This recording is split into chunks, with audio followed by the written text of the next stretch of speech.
we're recording this silence.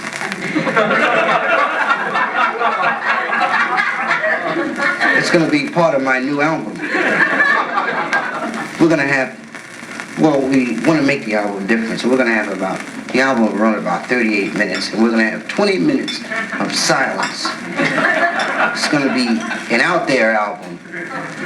Like everybody can, either you can sit there and during that 20 minutes and let your mind just wander, or you can sit there and ask the other people listening what's on their mind. You know, or just everybody just start talking about what's on their mind at the same time, and therefore every time you hear it, it'll be different. See? So that's why I'm not being funny right now. That's on purpose. So that shows how good this album actually is. You know, because I could be perfect. I could come out here and have people standing up, running out of this room like they did the first show.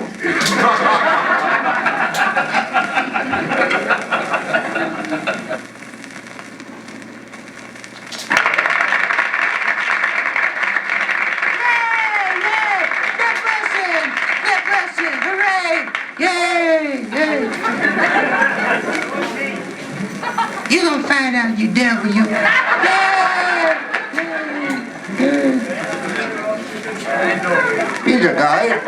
He's a guy who's gonna take your $3.50 to the bank in the morning. Just thought you like to know. I feel fine this evening. In fact, I feel so well, what I thought I'd do is let you in on my new policy. I have a new policy called Flip Wilson's new policy of being fair with the audience. Now, let me tell you what this is. Generally, when comics are getting underway, they open with their best stories. Then, once they've gained the audience's confidence, they drop the bomb. The bad story. I feel that the audience knows that every comic does bad stories. So why sneak them in on people? Why should the audience have to sit there and sweat out when the bomb's gonna fall? So it's my new policy to do my worst story first. Do it and get it the hell out of the way. Let the audience relax. It's a rotten story. I guess the best way to describe the story would be to say it's one of those stories that creep up on you later, like those Fruit of the Loom shorts.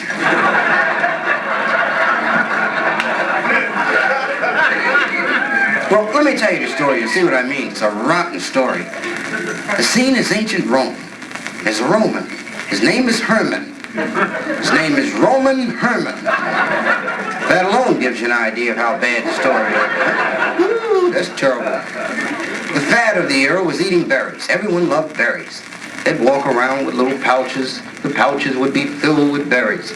One day, while Roman Herman's roaming the outskirts of Rome, that's a little rhyme. Get that rhyme? I put that rhyme in because quite often dropouts come in to catch the show. Them dumbass dropouts like those rhymes. One day, while Roman Herman's roaming the outskirts of Rome, Herman spies lying beneath a bush the most magnificent berry he's ever beheld. Herman stops. He picks the berry. He stands there praising it, admiring it. He said, damn, what a berry. Look at the shape of that berry. The texture, the way the twigs hanging on the side. 3 hours, Herman stood praising the berry. He decided to sneak the berry back into Rome. He waits until about 4 that morning. That's a good time to sneak, 4 in the morning. If you run into anyone, they're sneaking too. Herman goes straight to his best friend's house. He awakens his friend and shoves the berry in his friend's face. His friend said, damn, Herman, what a berry. That's a hell of a berry you got, Herman. So, Herman, you'll make a lot of money with that berry. People will give you $1 each to look at that berry and praise it. The fame of Herman's berry spread across Rome. Pretty soon, everyone in Rome saying, have you seen Herman's berry? Where do you get a look at Herman's berry? What a berry that Herman got. One day, the 3 wise men show up. They've come to see Herman's berry. And they have their wives with them, too. Well, these guys had gotten pretty lonesome on a long trip once before.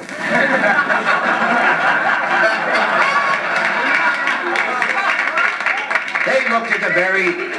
They looked at the berry, they praised it. In fact, one of the wise men's wives said, "That sure is a nice berry, Herman." Give everybody a plug, you know? Herman became wealthy from the berry. He built a mansion and got married. As a wedding present, he gave his wife his berry. Well, that's a different story. One evening, Herman and his wife were relaxing in front of the fireplace. They had the berry laying on a pillow. There's a knock at the door. Herman goes to the door. There's a knock. He wouldn't have gone if there hadn't been the knock. I'm going to stop telling the audience there was a knock. I think from now on, all I'll say is Herman went to the door. Then you can say, must have been a knock. When he gets to the door, there are two guys there. They have spears. They draw their spears on Herman. They say, "You the guy with the berry?" Herman said, "That's not my berry, that's my wife's berry. I gave her the berry. You come to praise her berry?" They said, "No, we come to seize her berry, not to praise it."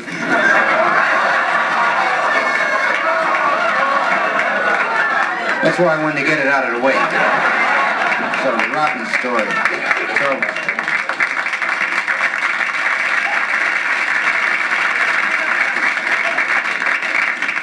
You didn't have to applaud, because my manager told me to stop doing that story.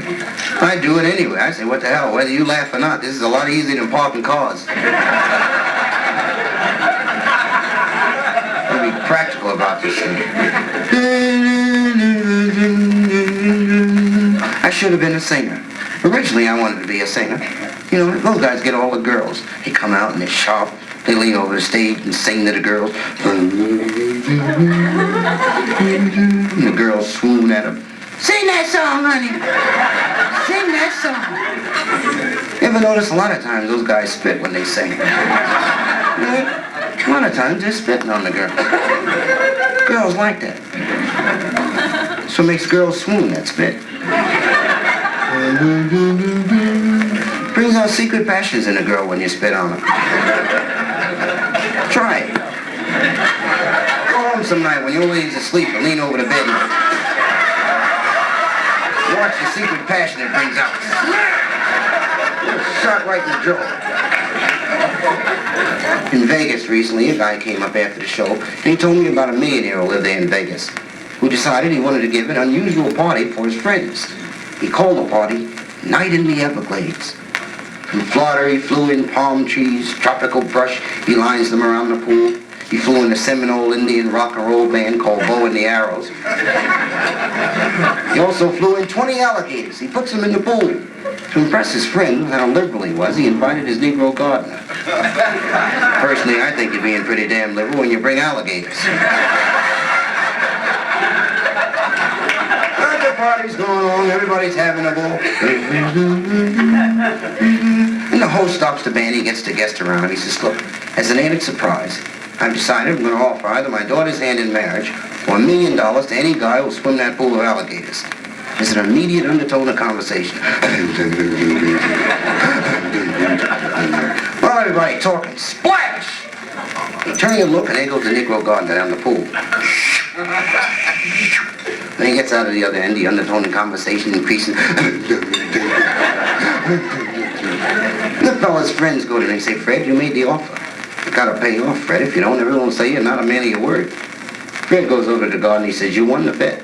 Which do you want, my daughter or the $1 million?" And the fella said, "Neither one. I want you to tell me who shoved me in that damn pool."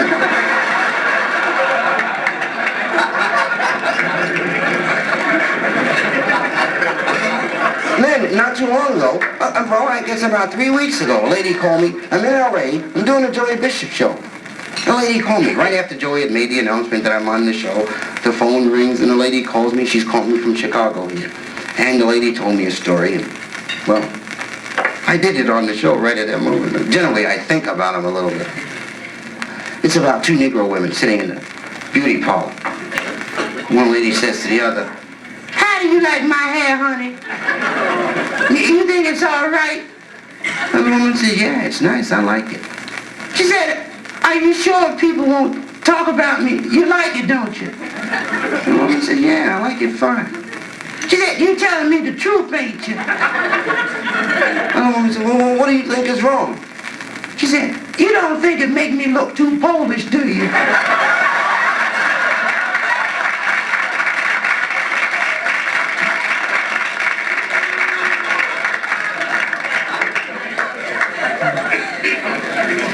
In traveling, lots of unusual things happen in traveling. A few weeks ago, I'm riding a train between New York and Washington. When I boarded the train, the first thought was to find my seat, get settled, and relax. Once I got settled, I glanced across the aisle and I noticed the woman occupying the seat there had her baby with her. Ugly baby. Bad-looking baby. Now, I want to make it clear that generally I'd be reluctant to express an opinion of someone's kid. But I know an ugly baby when I see it. And I had only glimpsed it. Quick look. Then this fella enters the coach. He's half smashed. When he gets to the section where the woman is with the baby, he stops and he's staring. And the lady's watching him. She heard him when he said to himself, "Damn." And the lady said, "What are you looking at?" The guy said, "I'm looking at that ugly baby." So that's a bad-looking baby, lady. That's a hell of a kid you got there. So I bet you save a lot of money with that baby. You don't have to hire a babysitter. No one's going to bother that kid. The woman took this as an offense. She pulls the emergency cord, the train stops, there's a big scene, the conductor comes running in. So what's going on in here? What's going on in here? And the lady says, "This fella just insulted me. I don't have to spend my money to ride this railroad and be insulted." The conductor says, "Now calm down, lady. Avoid having differences between the passengers. So perhaps it would be more to your convenience if we were to rearrange your seating. And as a small compensation from the railroad, if you'll accompany me to the dining car, we'll give you a free meal. And maybe we'll find a banana for your monkey."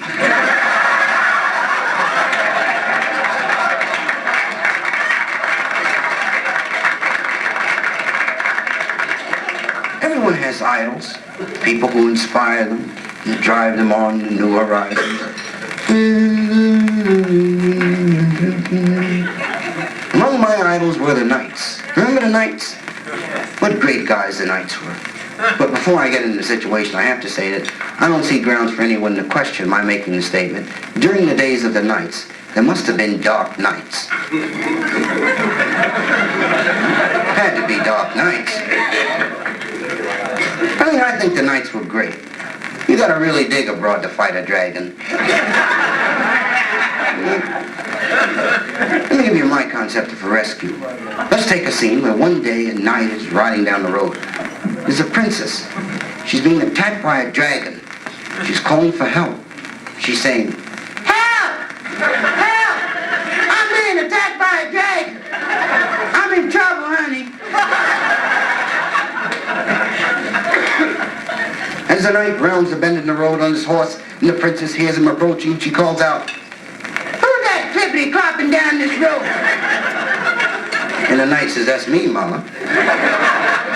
Said I was sitting around the castle. I didn't have nothing to do. And I said to myself, "You ain't got nothing to do. And you sitting around the castle." So I decided I'd rescue a princess. She asked, "Are you a knight?"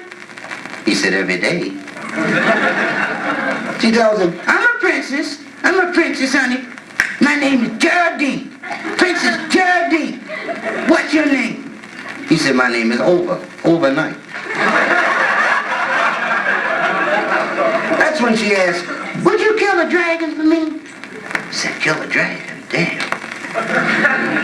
So I've been asked to climb a mountain, swim an ocean, cross a desert, never to kill a dragon. So that depends on how big the dragon is. If he just came out of the egg, I'll kick his ass.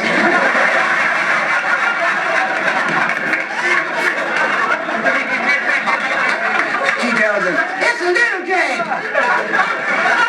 He's a little dragon. Yeah, but he got fire coming out of his nose. There's a hissing sound. Then, boom, fire come out." He said, "A hissing sound, then the fire come out." So that hissing sound means it's one of them butane burning dragons. That's probably the one that escaped from the chow mein company. They cook their food with dragon fire. He said, "Why don't I rescue you tonight and kill the dragon tomorrow?" She tells him, "No, you ain't either. You're gonna fight a dragon for some of this."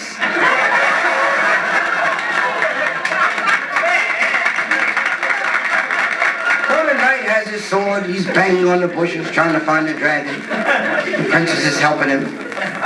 She's saying, "Dragon! Dragon! Bring your ass out here now! Told you gonna get in trouble. Get shooting that fire on people."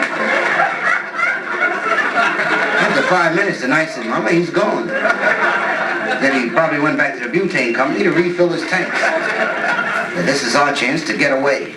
The princess says, "I'm still afraid. I'm still afraid. Can I stay with you overnight?" He said, "I'm off all day tomorrow, too." Did you read the paper the other day about that gardener? The gardener who took the LSD? Yeah, some gardener. See, and he worked for this wealthy guy, you know? And the guy had been on a trip. He'd been to England. He'd been gone for months. And he was flying home to surprise his wife. And the plane landed at Kennedy. He didn't have his chauffeur meet him. You know, he picked up a car there. And he drives into the driveway of his mansion. The first member of the household staff he ran into was the gardener. The gardener's name was Harry. And Harry had taken the cube about 20 minutes ago. And Harry was standing there watering the lawn.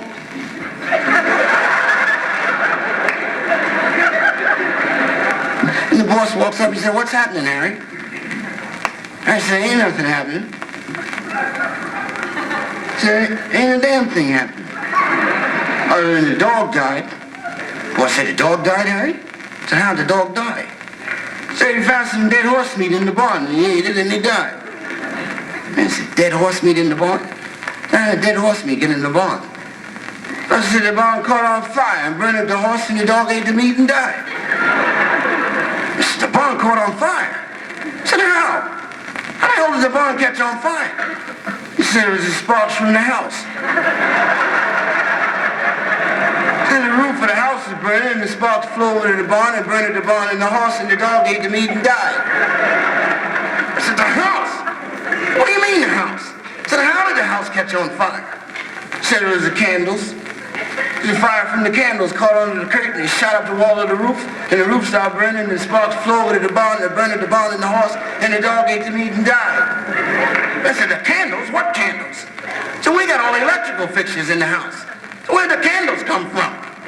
So there's the candles around your mother-in-law's coffin. So your mother had a heart attack and died.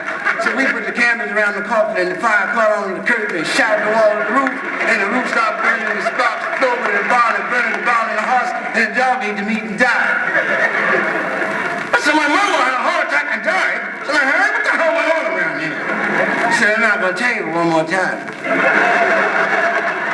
So your wife ran away with the milkman. And your mother heard about it. She had a heart attack and died. That's when we put the candles around the coffin, and the fire caught on the curtain and shot up the wall of the roof, and the roof started burning, and the